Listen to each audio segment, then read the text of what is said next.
Thank you very much. Thank you for this honor, and congratulations again to all of the honorees, but especially to my favorite honoree.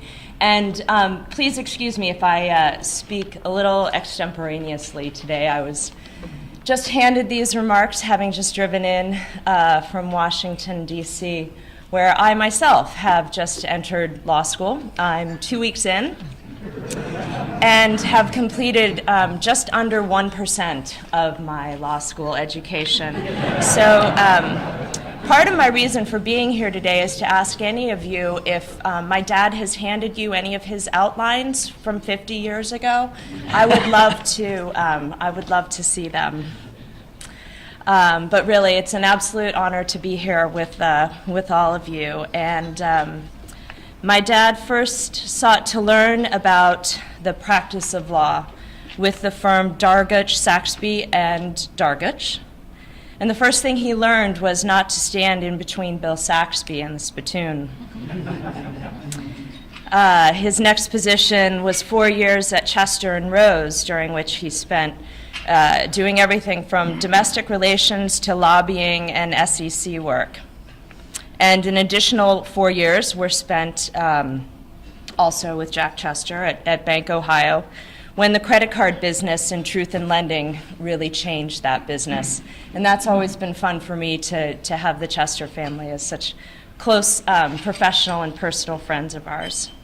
And the spirit of friendship really moved on when my father spent the remainder of his legal career with his good friend Dave Boddicker, whom we all know in our family as Uncle Dave.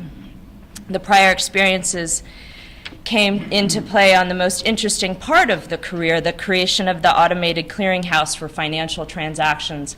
I remember that part of my dad's career because I was a reluctant CSG student at the time, and remember walking into his office about 10 o'clock one night before a paper was due, asking him for a topic.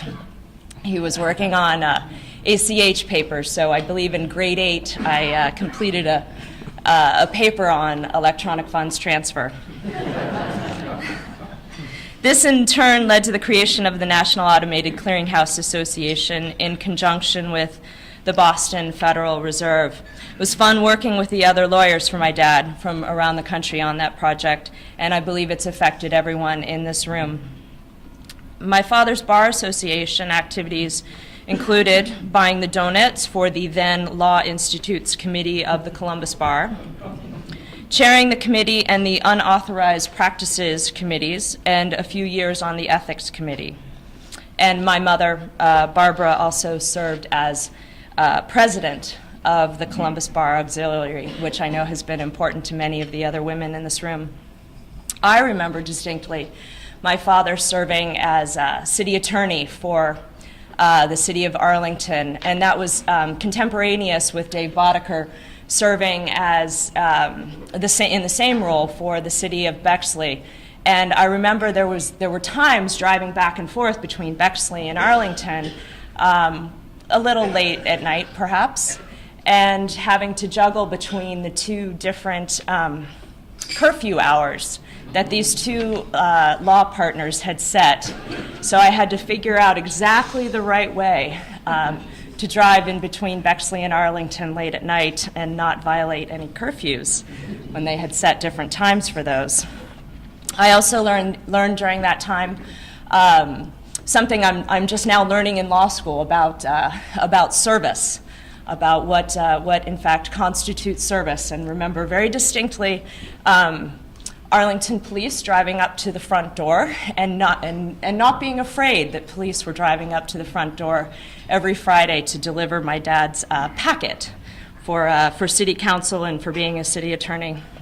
So after, in addition to being city attorney, he served for many years on the city council there as well, and was a founding board member of CODA, the Central Ohio Transit Authority that Mr. Smith, of course, was the founding president of. I remember that time as very distinct because I was finally allowed to ride the bus. And I was allowed to ride the bus from CSG down to the law offices right next door here. My father's most gratifying contribution to our community here in Columbus, though, is unquestionably the founding of the Wellington School. And I know there are quite a number of Wellington parents, maybe even a couple Wellington grads here in the room as well. And that the founding of Wellington, I can honestly say, a great deal of that happened around our kitchen table. And so my brothers, my parents, and I would all discuss educational ideals. And now looking back, I'm able to see how those ideals really resulted in the fine institution that Wellington has become. And I think it's entirely appropriate that my dad looks back on that as one of his proudest contributions.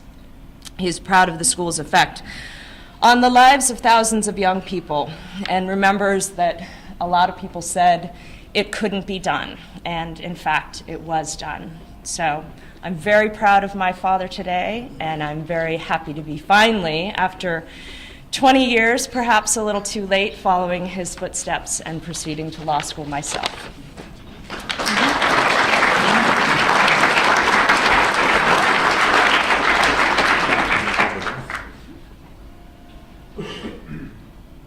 It's a great honor to receive this award, but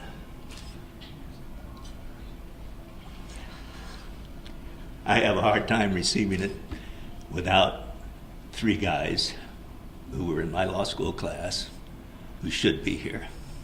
Marv Pliskin, Jack Davis, and Dave Potiker. They were great lawyers too. Thank you.